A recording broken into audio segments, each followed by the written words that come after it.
C'est une réalité plus sournoise que tous les virus, plus dangereuse que toutes les épidémies, plus contagieuse aussi que toutes les infections. Les enfants, c'est pénible.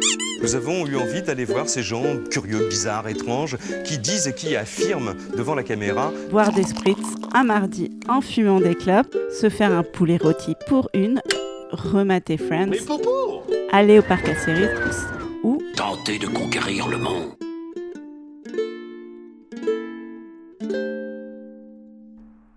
Salut les gens, c'est Julie, c'est toujours moi. Je suis sur ma terrasse, voilà, qui est sur les toits de Brooklyn. J'espère que tout le monde va bien. Moi, ça va. Ça fait longtemps que je vous ai pas parlé parce qu'il y a plein de choses qui se passent, que je dois gérer, tout ça dans la vie. Mais écoutez, je vais faire un petit résumé de ma vie à New York et du stand-up, tout ça. Voilà. Du coup, alors, la dernière fois que je vous ai parlé, je devais faire un passage au Comedy Cellar parce que je prends des cours au Comedy Cellar. Donc, c'était, le spectacle de fin d'année, comme les enfants, sauf que c'est au Comedy Cellar, ce qui est quand même un tout petit peu... Oui, vous voyez mon ordinateur, ce que j'ai pris des notes, voilà, que je vais regarder de temps en temps. Ce qui est tout de même un peu plus classe, voilà. Donc, la semaine où je suis revenue à New York, c'était donc toujours pareil, les open mic pour m'entraîner et tout. Alors, ce qui est marrant, c'est que, comme vous savez, comme en français, je parle pas mal de porno, donc porn, ici, sauf que apparemment, je ne le prononce pas bien, je ne dis pas bien porn, donc tout le monde a essayé de me le faire dire, et ça ne marchait pas, donc tout le monde était mort de rire, et je me suis retrouvée, parce que donc je répète souvent mon texte dans la rue. Et donc, comme je sais que je sais pas, voilà, j'ai du mal. Du coup, je me suis retrouvée à répéter ça dans la rue. Je ne sais pas trop si les gens me prennent pour une timbrée ou pas. Donc, voilà, j'ai fait ça. Après, par exemple, pour les petites anecdotes, oui. Donc, j'ai un peu traduit de mon ancien texte. Et puis, il y a des trucs qui sont un peu plus sur le fait de Julie, moi, à New York, d'être une Française à New York, tout ça. Et dans les anciens trucs, en français, je fais un passage sur le sida. Et en fait, ça marche pas du tout, mais parce que ici, pour eux, en fait, le sida, c'est fini. Donc, je sais que c'est un peu fini en France aussi, mais il y a un truc très, genre, pour eux, c'est vintage, quoi. Donc, voilà, donc il fallait que j'explique un peu trop et tout ça. Et du coup, je l'ai coupé. Je me suis dit, bon, c'est pas la peine d'insister.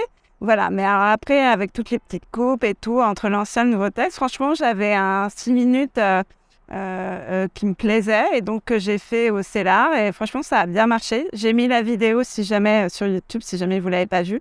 Mais voilà, alors du coup, pour moi, pour ceux qui connaissent le stand-up, vous savez que le Cellar, c'est quand même un lieu incroyable. Donc franchement, c'était un super moment. Voilà, après, on a fait la fête avec mes co-élèves, voilà.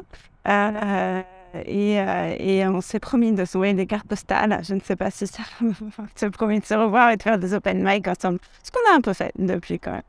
Du coup, alors tout ça pour revenir sur le sujet suivant qui était, je vous disais la dernière fois que j'avais un peu plus envie. Alors si jamais, je vais faire une digression, mais si vous me demandez ce que c'est ça, c'est les grues, c'est parce que je suis à côté du port de Brooklyn, voilà, qui est pas très loin. Et donc, on entend quelquefois, il y a des grosses sirènes et tout ça. Voilà, donc c'est ça, les grues, c'est les ports, c'est les choses qu'on met, vous savez sûrement mieux que moi, les containers sur les bateaux. Ouais. Du coup, voilà, mon but, c'était, je me suis dit, là, je m'entraîne pour ce truc de 5 minutes. Et bon, j'ai 2 buts, c'est d'écrire des nouveautés et de faire des shows un peu plus que des open mic, parce qu'il y a vraiment 2 choses ici, c'est les open mic où tu t'entraînes, où tu dois payer 5 €, et les shows qui sont un peu comme en France, avec un peu comme en France, différents niveaux de shows et tout ça, quoi. Du coup, sur les 2 trucs, sur les shows, j'ai réussi, j'en ai fait 1 ou 2. Là, j'en fais 1 ou 2. Un qui est... Alors, franchement, je trouve qu'en France, on est des petites natures. Parce que franchement, il y avait un show que j'ai fait. Il y avait 2 personnes dans le public. Moi, j'étais persuadée qu'on ne jouerait jamais. Mais eux, ça leur fait ni chaud ni froid, quoi. Genre, pour eux, même s'il y avait 0 public, parce qu'ils s'entraînent, ils font je sais pas, c'est vraiment... où j'étais là, genre, mais vous êtes sûr, on joue et tout et oui, donc moi, j'ai fait mon truc. Franchement, pour eux, je crois qu'il y a tellement de... Il y a tellement de scènes ici que voilà, qu'ils ont l'habitude, quoi. Mais bon, donc franchement, il y a beaucoup de shows, il y a beaucoup de concurrence. Franchement, les gens avec qui j'étais, ils étaient assez bons et tout, hein, mais voilà, il y a quand même beaucoup ici, les comédie clubs, là, plus je reste et plus j'en découvre, des comédie clubs qui sont pas des bars, il y en a au moins, je sais pas, 30, quoi, au moins, quoi. Enfin, et plus ça va, plus j'en découvre, avec des plus ou moins connus, évidemment, mais voilà. Et là, ce mercredi, je vais en faire un qui normalement va être, je pense, qui va être un peu chouette, qui est au Greenwich Comedy Club. Et ça, en fait, c'est en faisant un open mic au Greenwich Comedy Club que le mec qui organise la scène me dit « Ah, mais viens faire un show et tout ça. » Donc ça, c'est cool. Voilà, les autres, après, j'ai envoyé des mails auxquels on m'a jamais répondu, évidemment. Je pense que c'est comme en France, un peu. Hein. Il y a un moment, il faut...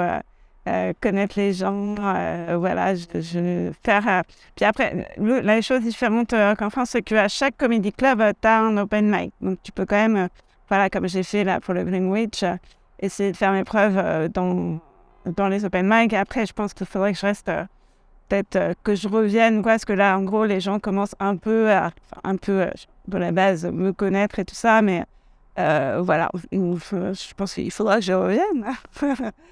Voilà, et aussi pour écrire des nouveautés, donc ça c'est cool, franchement, je commence à me débloquer à ce niveau-là, j'ai écrit des choses nouvelles, il y a des choses que jamais je pourrais faire en français parce que c'est intraduisible et d'autres que peut-être, voilà, mais en tout cas ça m'a, comment dire, ça m'a recentré sur... Parce que je sais pas si vous vous rappelez, mais je m'étais barrée de... En fait, je m'étais dit, je veux partir à New York et tout, parce que j'avais trop besoin d'inspiration pour le stand-up que je sentais. Et là, je me dis, en fait, parce que comme j'ai une carrière à gérer, on va dire, en télé, en scénario, et en fait, je me dis, ça fait beaucoup de pression et tout ça. Et donc, en fait, là, je me dis, mais pour l'instant, en fait, moi, ce que j'aime, c'est écrire et tout ça. Et il faut que je retrouve ce plaisir en France. Et que j'arrête de m'angoisser avec est-ce qu'il faut que je joue sur telle scène. Donc voilà. Après, le problème, c'est qu'en France, si t'es pas connu, t'as même pas comme il n'y a pas les open mic, t'as pas la chance de jouer, quoi. Donc c'est un peu... Moi, on verra quand je rentrerai, mais en gros, j'ai vraiment juste envie d'écrire, de tester, et sans m'occuper pour l'instant de savoir si j'aurai une carrière ou pas. Parce que voilà, ma carrière... en télé, c'est déjà très, très prenant.